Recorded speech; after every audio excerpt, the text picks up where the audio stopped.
हरि भगवान विष्णु जी के चरणों में मेरा कोटि कोटि प्रणाम। लक्ष्मीपति श्री हरि भगवान विष्णु जी के चरणों में मेरा कोटि कोटि प्रणाम। भक्तगण, माघ मास के इस पावन महीने में भगवान विष्णु जी की कृपा से आपके हर बिगड़े काम बन जाए और आप सफलता की तरफ आगे बढ़ें और समस्या भी आए तो उसका समाधान करते हुए आगे बढ़ें। भगवान विष्णु जी की कृपा आप सब पे बनी रहे, आप सबका दिन मंगलमय हो। आज के इस वीडियो में हम माघ मास महात्म्य का 13वें अध्याय के बारे में बताएंगे।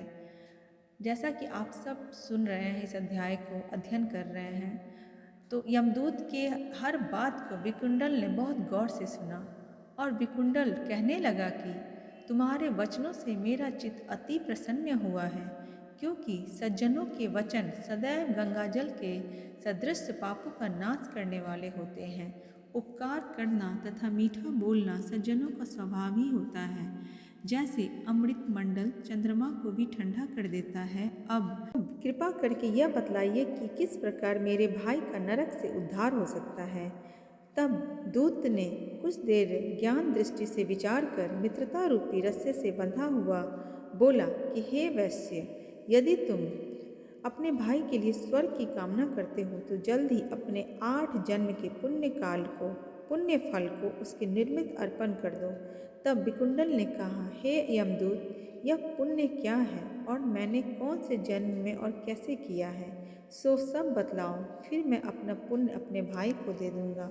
दूत कहने लगा कि हे वैश्य, सुनो, मैं तुम्हारे पुण्य की सब कथा कहता हूँ।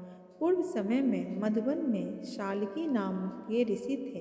वह बड़ा तपस्वी ब्राह्मण के समान तेज वाला था।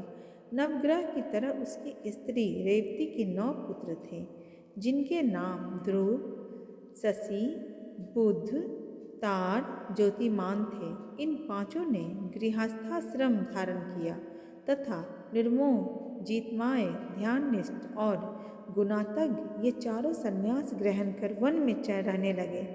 यह शिखा सूत्र से रहित पत्थर और सोने को समान समझते थे। जो कोई अच्छा या बुरा उनको अन्न देता वही खा लेते और कोई कैसा भी कपड़ा देता उसको ही पहन लेते। सदैव ब्राह्मण के ही ध्यान में लगे रहते थे। वह ब्रह्म रूपी थे। इन चारों ने व्रत, शीत, निद्रा और आहार सबको जीत लिया था। बस चर अचर को विष्णु रूप समझते हुए मौन धारण करके संसार में विचरित थे। ये चारों महात्मा तुम्हारे घर आए। जब तुमने मध्याह्न के समय भूखे प्यासे इनको आंगन में देखा तो तुमने गदगद कंठ से आंखों में आंसू भरकर इनको नमस्कार करके इनका बड़ा आदर सत्कार किया। इनके चरणों को धोकर बड़े प्रेम से तुम इनके कहने लगे कि आज मेरे अहोभाग्य कि आप मेरे घर आए हैं। तुम इस तरह से उनका आदर सत्कार किए। आज मेरा जन्म सफल हुआ, मुझ पे भगवान प्रसन्न हुए, मैं सनाथ हुआ। मेरे माता पिता, पत्नी, पुत्र, गौ आदि सभी धन्य हैं, जो आज मैंने हरि के सदृश आपके दर्शन किए। सो हे वैश्य, इस प्रकार तुमने श्रद्धा से उनका पूजन किया और चरण धोकर जल को मस्तक से लगाया। फिर विधि पूर्वक उनका पूजा करके तुमने इन सन्यासियों को भोजन कराया। इन सन्यासियों ने भोजन करके रात को तुम्हारे घर में विश्राम किया और ब्रह्मा के ध्यान में लीन हो गया।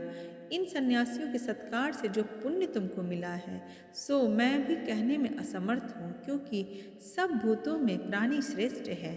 प्राणियों में बुद्धि वालों में मनुष्य, मनुष्य में ब्राह्मण, विद्वानों में पुण्यात्मा और पुण्यात्माओं में ब्रह्मज्ञानी जी सर्वश्रेष्ठ हैं। ऐसी ही संगति से बड़े बड़े पाप नष्ट हो जाते हैं। यह पुण्य तुमने अपने पहले 8वें जन्म में किया था। सो यदि तुम आप अपने भाई को नरक से मुक्त कराना चाहते हो तो यह पुण्य दे दो। सो दूत के ऐसा वाक्य सुनकर उसने प्रसन्न चित्त से अपना पुण्य अपने भाई कुंडल को दे दिया और वह नरक से मुक्त हो गया और दोनों भाई देवताओं से पूजित किए गए। तब दूत अपने स्थान को चला गया। इस प्रकार वैश्य के पुत्र विकुंडल ने अपना पुण्य देकर अपने भाई को नरक की यातना से छुड़वाया। सो हे राजन, जो कोई इस इतिहास को पढ़ता या सुनता है वो 1000 गोदान का फल प्राप्त करता है। इस तरह आज माघ मास महात्म्य का 13वां अध्याय खत्म होता है। इस महीने में हर अध्याय, इस माघ मास महात्म्य का जो भी अध्याय है वह बहुत ही पावन और पवित्र है। इस माघ मास की महत्वपूर्ण बातों को बताया गया है। तो हे भक्तगण, हर अध्याय को पूरे रुचि के साथ सुने और आप सब पे सदैव भगवान विष्णु की कृपा बनी रहेगी। जय हो श्री हरि भगवान विष्णु की।